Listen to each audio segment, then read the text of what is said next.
الحمد لأهله والصلاة على أهلها أما بعد.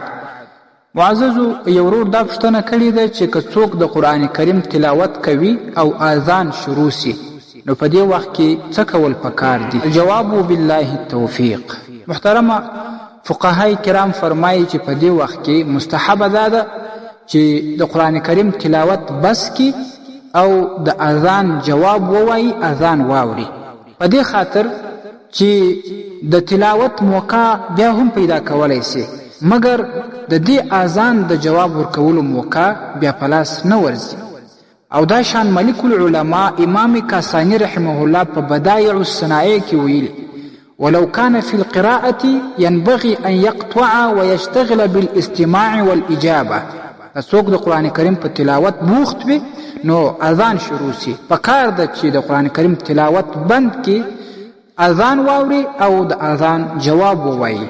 بدایع الصنائع اول جلد 383 صفحه. او دا شان په البحر الرائق کې هم راځي په اول جلد 415 صفحه کې. او دا شان په تبیین الحقائق کې هم راځي په اول جلد 219 صفحه کې. والسلام علیکم ورحمة الله وبرکاته.